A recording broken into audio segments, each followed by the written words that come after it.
Hey everybody, I'm Banko Monkey, and there are two things I love in this world: video games and the sense of hope that fills your heart on a bright autumn morning, right after the dew's dried and that first golden leaf just begins to fall oh so gently, and it lands with a distinct but soft and crisp crackle. I also like theater. Theater's pretty good. I like it so much that I try to balance making YouTube videos and doing theater work.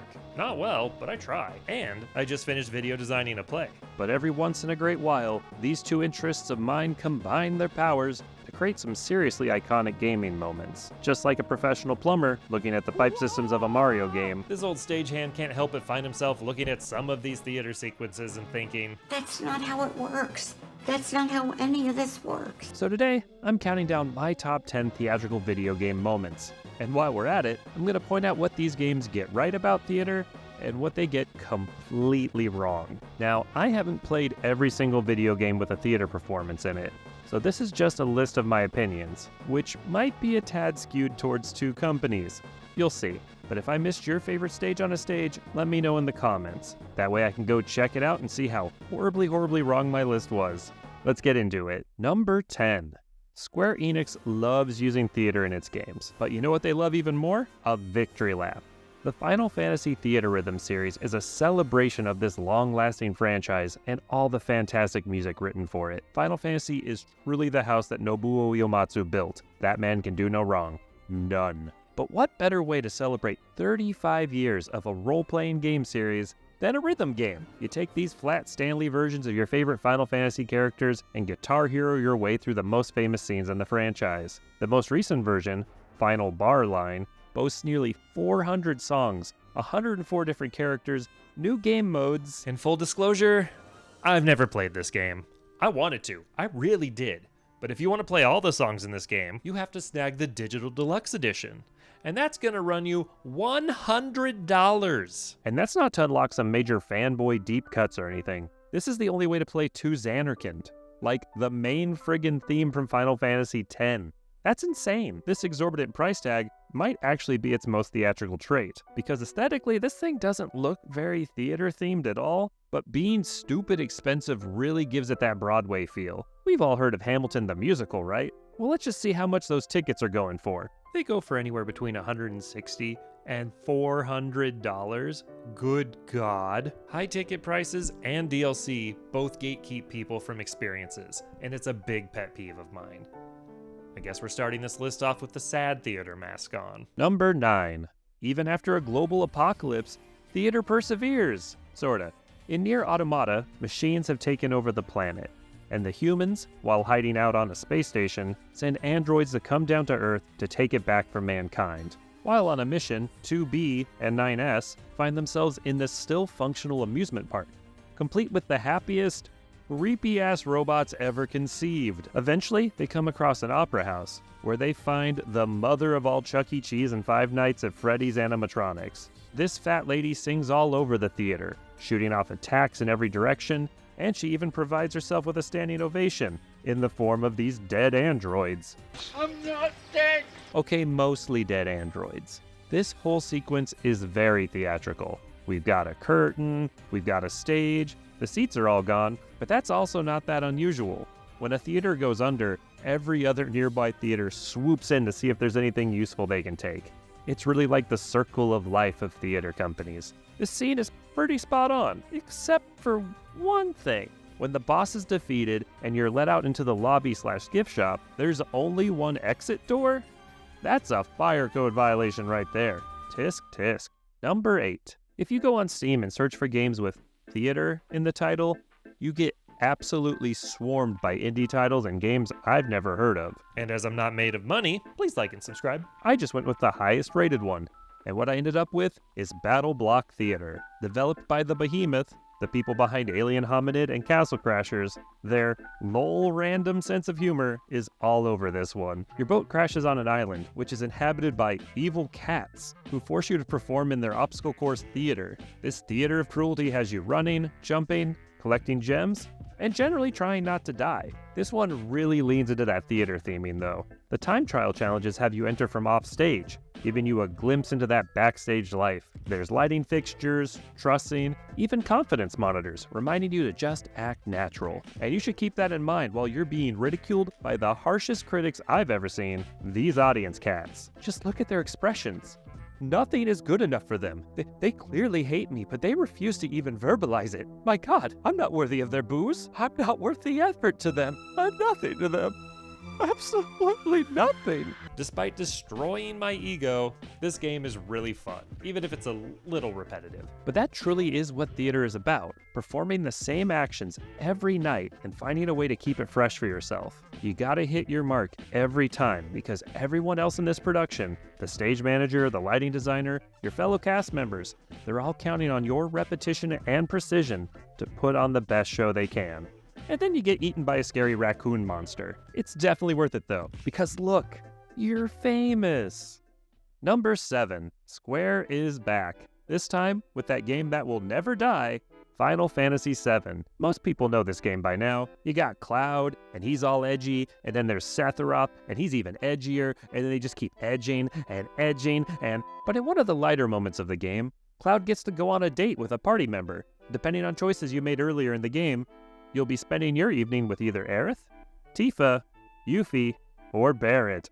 But today, we're looking at the most common result of a date, Aerith. Upon walking into the theater area of the Golden Saucer, Cloud and Aerith discover they are the 100th couple. Measuring people in couples sounds real problematic, but either way, they've won the privilege of being in a live stage production. Anyone else like to hide in the back of live shows to avoid these kinds of audience participation moments? Let me know in the comments. I hate it, y'all. Please don't make me ad-lib, ever. If you choose wisely, Cloud and Aerith get to have a sweet little moment where he saves her from the evil Dragon King and gives her hand a little smoochy smooch. A real nice character moment for these two, showcasing the feelings that have grown between them during their journey together. But if I was an audience member at this show, I would be so bored. Oh, all right. Here comes the dragon. He's got the princess. It's time for the big final showdown. That's it? I paid money for this! Number 6. Nintendo is another company that seems to love the stage, especially when it comes to their Mario characters. Princess Peach Showtime will be out real soon, and that promises to be a very costume and performance-filled time. But we're going back to the beginning of Mario's time in the spotlight with Super Mario Bros. 3. I actually did a video on this game and how theatrical it is back when I was just starting out making YouTube videos. The game opens with a curtain rising, introducing our players and the journey they will go on. You can see how platforms are bolted to the rest of the scenery, which shows some pretty shoddy craftsmanship if you ask me. And when you finish a level, you exit stage left into the darkness of backstage. It's some solid theming, and a beyond solid game. One of the best platformers on the NES and of all time. But I really want to see the theater they're performing this in, because it's gotta be massive and well-staffed. 8 worlds with a bunch of different level themes would take a lot of stagehands to move it all, and so much space to store it all. Fun fact about most theaters, 9 times out of 10, there isn't enough storage space. Doesn't matter how big the place looks, there is never enough space off stage to store set pieces, props, or anything. It's just one of the constant struggles of doing live theater. And believe me, if that wasn't the case, we'd all be getting tickets to see Super Mario Bros. 3, the musical, starring Chris Pratt, because he's so cool. Number 5. Undertale's theater moment is short, sweet, and wouldn't exist without one of the games higher up the list, but that doesn't make it any less fantastic. This lovely bit of satire finds Mettaton, the killer robot bent on killer roboting you, doing a spoof of a certain opera scene. It's so spot on though. The dress, the instrumentation, the weird voice modulation thing they used on the Super Nintendo.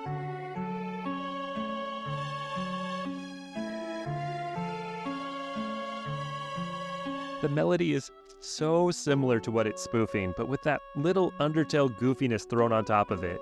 I long for a day an opera offhandedly has the lyrics, "It'll suck and then you'll die a lot." No complaints here. Spot on. Number 4.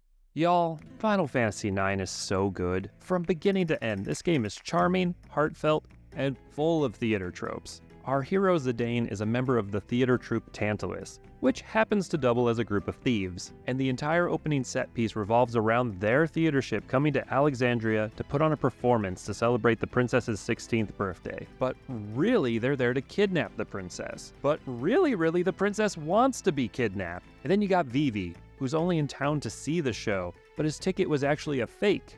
That's not a huge problem in real theater. Concerts seem to have that issue a lot, though.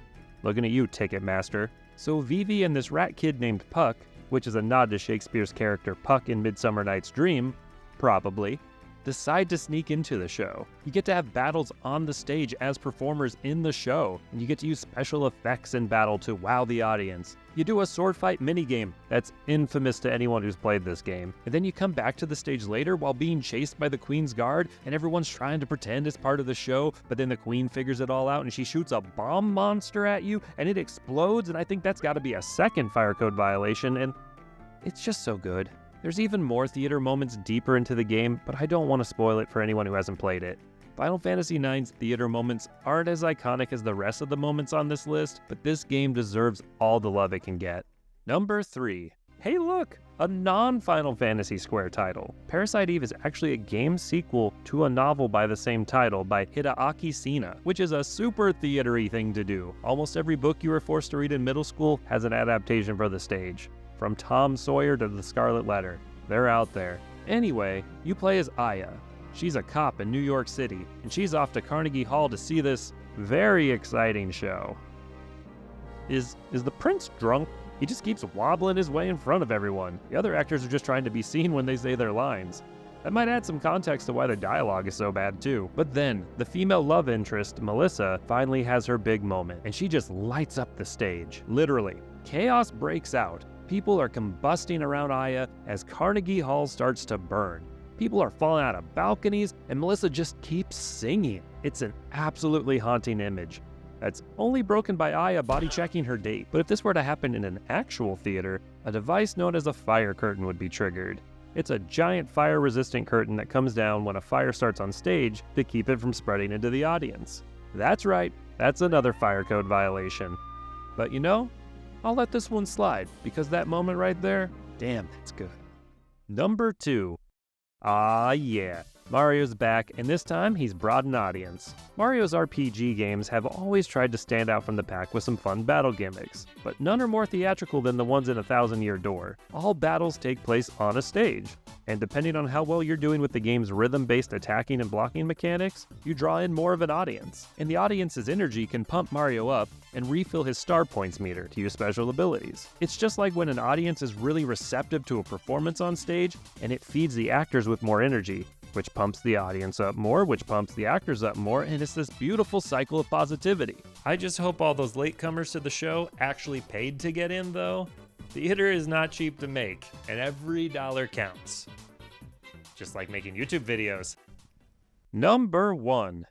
No surprises here. The most iconic theater moment in video game history has to be Final Fantasy VI's opera scene. Without giving too much away for anyone who's never played this one, and you should, our heroes are in need of an airship. And the only way to get one is from the ramblin' gamblin' man Setzer. But Setzer is too busy planning to kidnap the diva of the opera, Maria, mid-performance. Pretty messed up.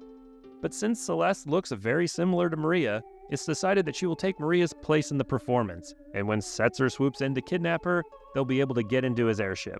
So she learns an entire opera in an afternoon, and goes on later that night. Wild. But this moment is so beautiful.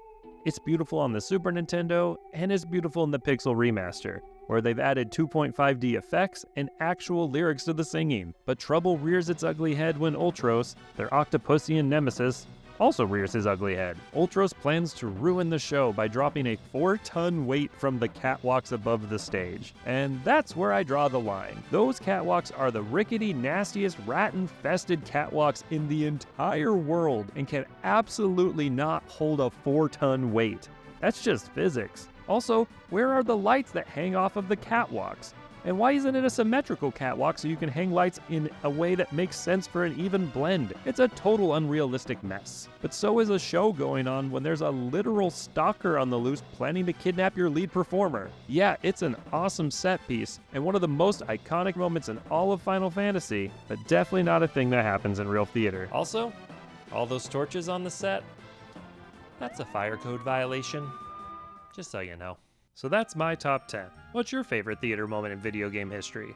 What did I get right? What did I get wrong? And did I miss your favorite? Let me know in the comments. I had a completely different outro prepared for this, but while editing this one, we broke the 1,000 subscriber mark. Thank you all who have subscribed. It means so much. The support really means a lot to me, and I want to celebrate you with this silly idea I have for a giveaway stream event. More details to come, like when, but we will get that to you soon. Thank you again. If you haven't yet, please do consider subscribing, and as we all know, all the most sophisticated patrons of the arts like videos. And y'all seem pretty fancy to me. Just saying. Thank you all again, and have a good one.